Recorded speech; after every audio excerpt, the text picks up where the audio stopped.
All right, so I'm plugged in today. Not going to run out of power today.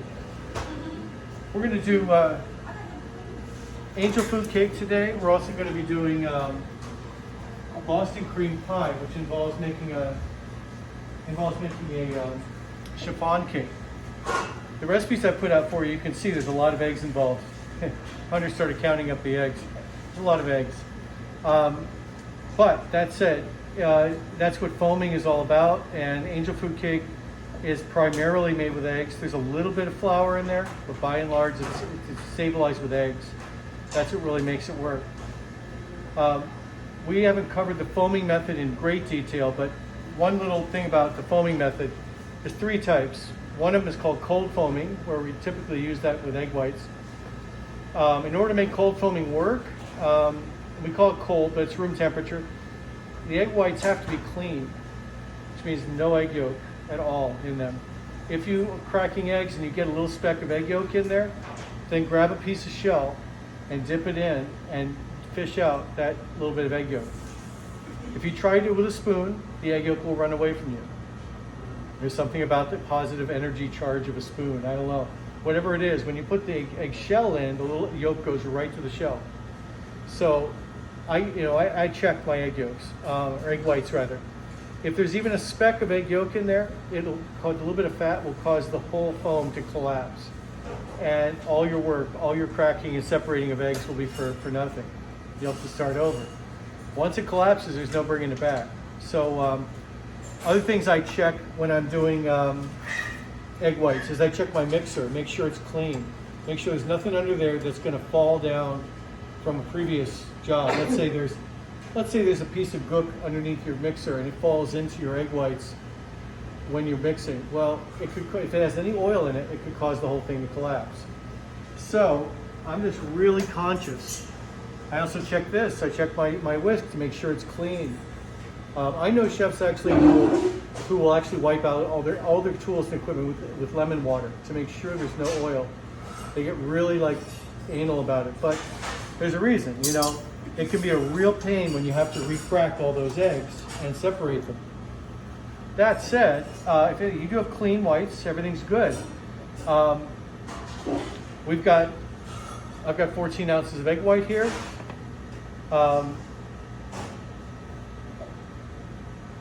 This is cream of tartar. Cream of tartar is going to go in with the egg whites. Cream of tartar, if you're not familiar with it, it's basically an acid.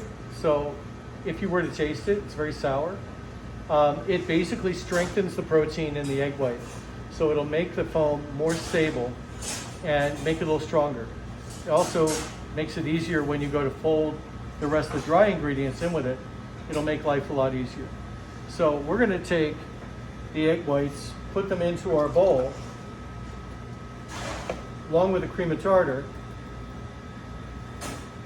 And if you really want egg whites to come up nice, start them off at medium speed, just to kind of get them started. They even mentioned on the recipe that if you warm them up, they'll be even a little bit taller, a little bit more lofty.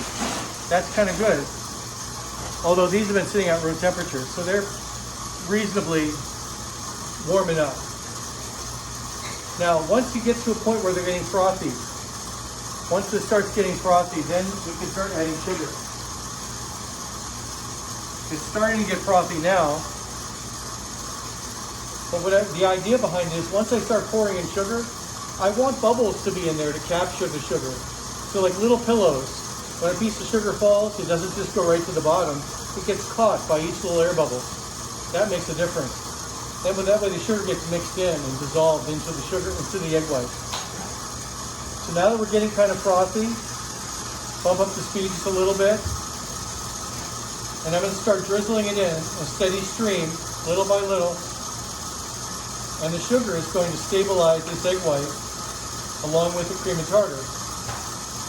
And you're going to get a really nice meringue. That's the 7 ounces of sugar. Is it what? After the 7 ounces of sugar is gone. Yep. 7 ounces or about 1 full cup of sugar. So now we can go up in speed.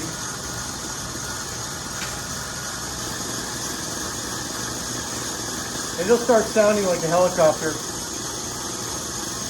After a while, that's the air that you hear in it.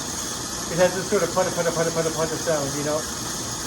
But it's going to get up to full volume. It's going to get quite large. This is 14 ounces of egg white. So we're going to whip it until it gets up to its highest volume. And I'm just going to watch to see how it's doing.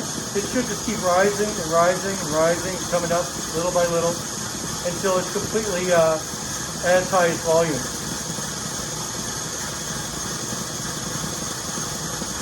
Right before we stop it, we're going to put the vanilla in.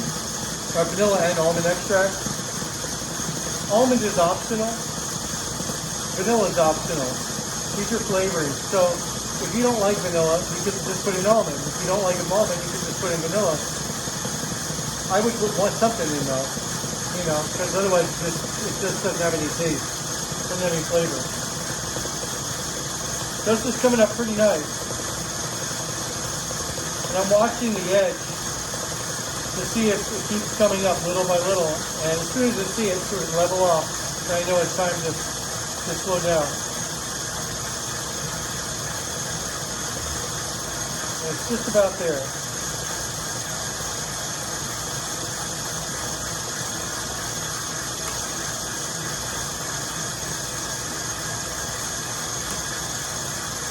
Well, still coming up.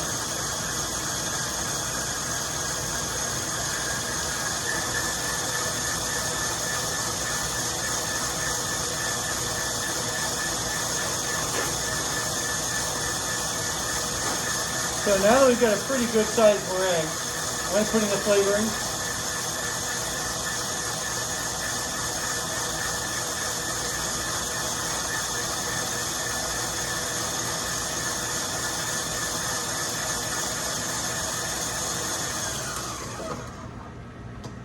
Because there's sugar in there, it won't really get to stiff peak. It's pretty stiff, but it's moist. It's a moist stiff peak. It's not that dry stiff peak where it breaks and crumbles, you know. Because the sugar is in there, it makes for a really nice meringue. It's got a lot of body to it. Cream of tartar is helping too. So, next step is we've got to fold in all this dry. Now I've got cake flour and powdered sugar here sifted together. I sifted them, put them back in the container. So I'm just going to put in some of the dry. And I'm going to go ahead and fold this in. Let me re-aim the camera so you guys can see what I'm up to here.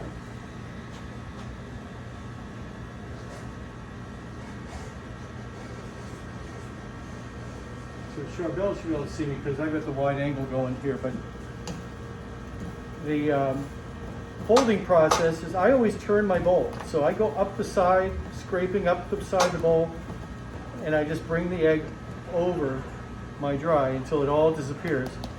And I'll put in some more dry.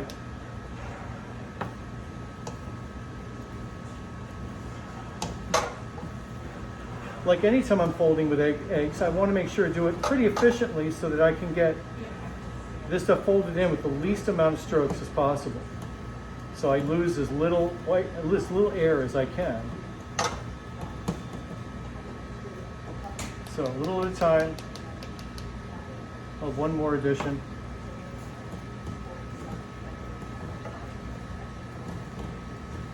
Now you could do a lot with this. It's mentioned here on the recipe that you could add, let's say, chocolate cherry angel food, where you could take grained chopped maraschino cherries and little chocolate chips. Things like that could be folded in, and it could make for a very attractive looking angel food cake. You can also put in things like sprinkles, which will give you like a funfetti kind of thing going on. Kids really love that sort of thing. By itself though, I think angel food cake is great just by itself. It's going to bake in a pan that is a tube pan. So I have these tube pans up here. They have a tube in the middle to allow heat to bake it from the inside out and from the outside in. So we're going to put it in here with no grease. We don't grease it because after all, oil is the enemy of egg whites. So an ungreased pan. Now you may be thinking, boy, it's going to be a hell of a job to clean up. It actually isn't that bad. There's so much sugar in this that once you spray it with hot water, it just dissolves. So I find cleaning up these pans is relatively easy. Okay, I just poke around here to see if I spot any spots of dry ingredient. I just want to make sure I haven't forgotten anything. And then we're ready to put it in the pan and it's ready to go in the oven. It's that simple. It really does go together quickly. By itself, it will just be have the subtle flavor of vanilla and almond, and it's going to be brown around the edge, so it'll be somewhat caramelized around the edge and on the top surface. It's really, by itself, really good. If you ever want to really change it up and do some strawberry shortcake a little different, take an angel food cake, slice it, a couple of slices, some macerated strawberries, a little whipped cream. It's really a good thing. Now, this stuff doesn't automatically go down to the bottom of the pan by itself real easily. So, if I move it over here so you can see what I'm doing, I'm poking around down here to make sure it gets down into all the crevices. Because it's pretty firm. I mean, this is a pretty firm meringue. Now that all the dry's been added. So I just kind of poke it down to make sure there's no pockets, air pockets, things like that. And there's no need to smooth it out or to go through too much fuss. When you put it in this pan, what you're seeing here is the bottom. We're serving it upside down. So the top will be as smooth as the pan is. The bottom, I do a very light smoothing. I don't really go through a lot of trouble.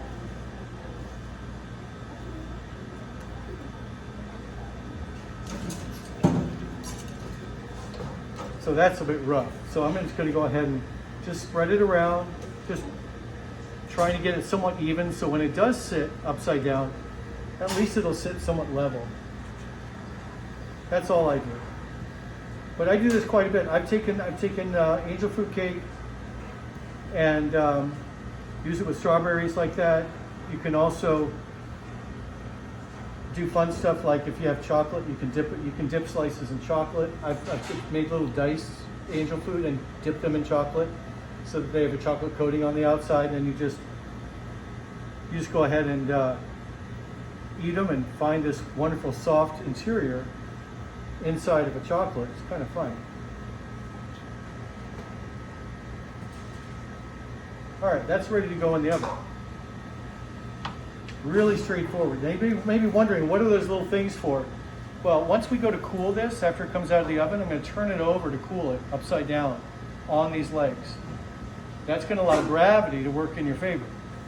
So if let's just let it cool like this, it would probably be fine. But gravity's pulling it down this way and making it more flat. If I turn it upside down, on the other hand, it's adhered to the pan. So when it's upside down, gravity is working in your favor, making it as tall as possible. So you get a really nice angel fruit cake. I'll set that one aside because I could throw that right in the oven right now and then just go right into the next one, but I figure I've got the chiffon cake I can throw together fairly quickly here. The chiffon cake is similar. We're going to use the foaming method. Here's going to be the meringue. So I've got egg whites, I've got sugar. That's going to become my meringue. The rest of it, this is all pastry cream over here. I've got this little bit of flour and some baking powder. That needs to be sifted. So that's going to go into, got a bowl ready to go here. If we follow the directions on chiffon cake, cut a piece of parchment, I've already done that. Scale all ingredients accurately, separate the 4 eggs. So what I've got here is I've got 4 egg whites and I've got 4 egg yolks.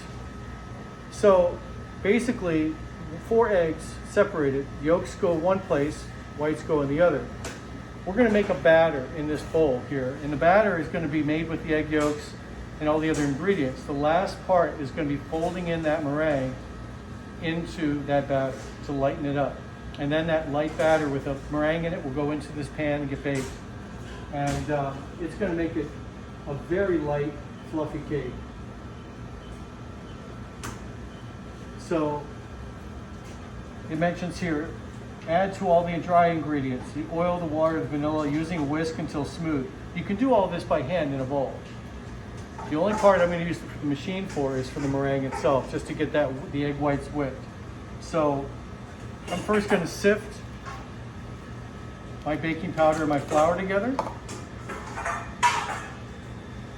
just to make sure those are well combined.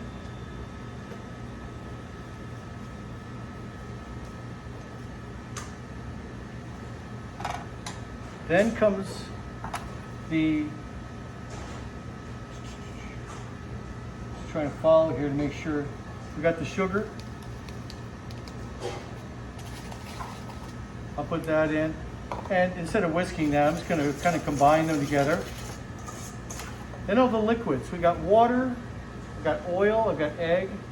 All this stuff goes together, and it's all going to go into this bowl. There's also some vanilla in here, I believe. Yeah, there's vanilla in here. All this stuff is going to go in the bowl. And I'm just going to bring it together into a batter. And by itself, it's going to look like a perfectly good cake batter. And you're going to think, oh, why don't we just bake that? Well, it would bake, because it does have baking powder and stuff in it.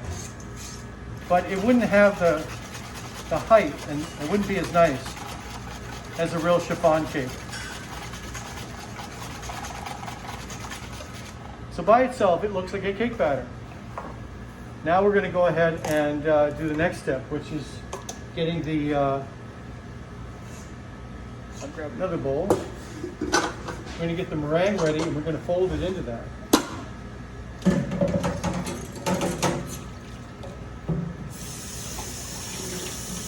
This whisk only had egg whites on it, so I'm just going to rinse it really well. And we'll go ahead and put this together. Again, we're going to follow the same rules.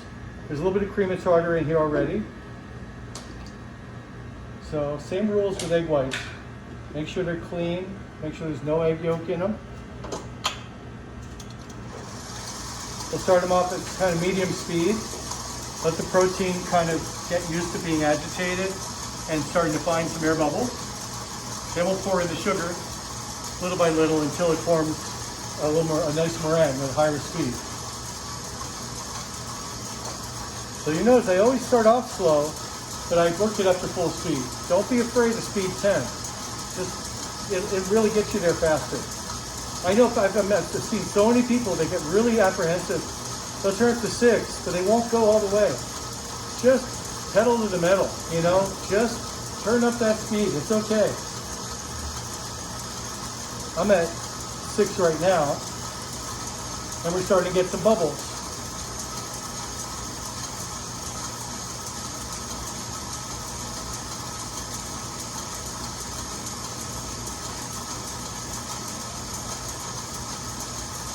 So since we got some bubbles started, I'm going to start pouring in the sugar. Little bubbles capture the sugar. And start cranking up the speed.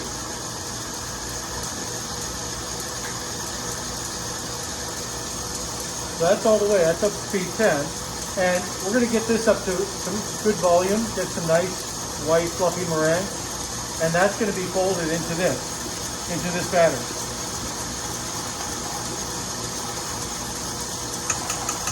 Now this particular cake is different than a lot of other cakes which rely on one or the other.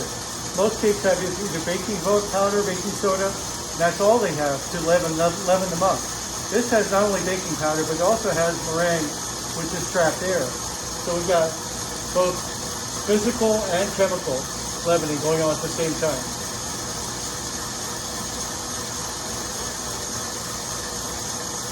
So this meringue I'm going to take up to about medium peak.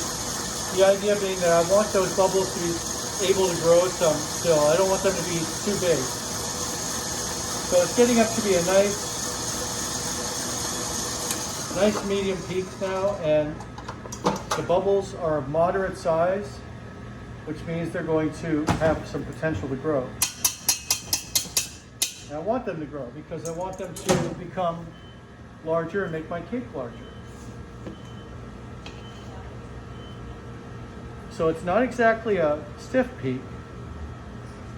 It's kind of medium.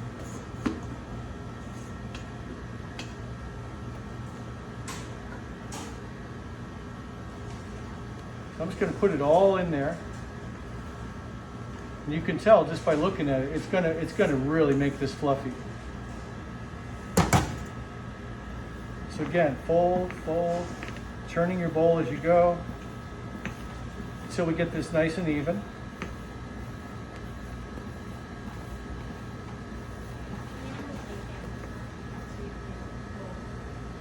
Sorry. It's all right. Where am I?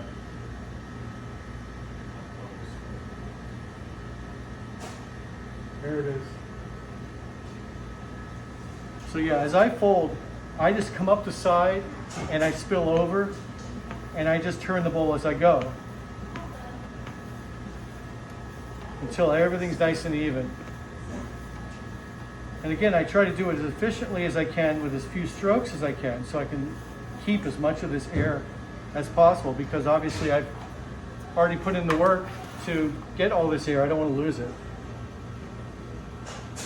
Here's another one of those cakes where you don't tamp it down, right? We just let it go in the pan, do a light smoothing, but no need to really do a lot of anything else to it. We don't want to hurt those bubbles. Is that greased and half parchment? Yeah, this does have grease in it, and I just sprayed it. This one, it doesn't hurt it because it's got all those egg yolks in it already. And I find it doesn't bother it to have grease in the pan. This one I'm also going to be cooling upside down. It's such a soft cake that I'm worried that gravity will work against me and pull it down after it's baked. So instead I just turn it over when it's baked and I just put it in a sheet pan, prop it up against the edge of a sheet pan so air will travel underneath it and it'll stay nice and tall. Gravity will work in my favor. So these are going to bake at different rates. The chiffon sponge is going to be, it says about 20 to 30 minutes. This is one of the few cakes that we've done so far where you can actually test it with a toothpick. So we'll test this one with a toothpick. This one, toothpick doesn't work. This one you have to just press it with your finger. If it bounces back, it feels nice and bouncy, feels like it's setting, then it's getting to be done. This will get surprisingly brown because there's a lot of sugar in there. I also test around the cone. I'll poke my finger down there by the cone. If it's at all wet, I just put it back in, give it some more time. But Angel Food Cake says 30 to 40 minutes. So I'm most likely gonna put the chiffon cake in, take it out before I take this one out. Don't be alarmed if this gets brown. Remember, the inside will always be as white as your chef coat. It'll be beautiful. And a lot of people do trim off the outside, but I think the outside tastes good. It's caramel, it's caramelized. And people take crusts off bread. What's the point? I know, you say tomato, I say tomato. You know, but it's everybody's personal preference. I think honestly, the caramel on the outside of a angel fruit cake is a wonderful thing. But that's me. You know, I enjoy it. So these two are going to bake, and while they're baking and stuff, I'll get all cleaned up here. I'm also going to put together a batch of pastry cream because that's going to be my filling for the Boston cream pie. And in a little while, I'll put together some ganache that will top my Boston cream pie. The Boston cream pie is simply going to be the chiffon cake. I'm going to set it on here to make life a little easier, put it on a turntable. And I'm just going to use my good old fat Daddy-O's knife, and I'm going to cut it horizontally. I'm just going to cut a nice even cut and get 2 layers out of it. I'll show you how to do that. If you've never cut a cake horizontally, it can take a little bit of logistics to keep it level, but it can be done. I've got 3 of these, so if you need to use a long serrated, I've got extra knives. What was that? Yeah, dental floss. Yeah, and there's a couple of special tools out there like that. It'll help you with cutting things even and horizontally. I've just always done it with a knife and just by eye, and I usually get a pretty good result. So these need to bake, and I'll let you guys get started. In the meantime, we've made pastry cream before, so I don't need to demo that for you guys. But once they're baked, we'll I'll let them cool, and I'll go into unmolding and show you guys the process of putting everything together.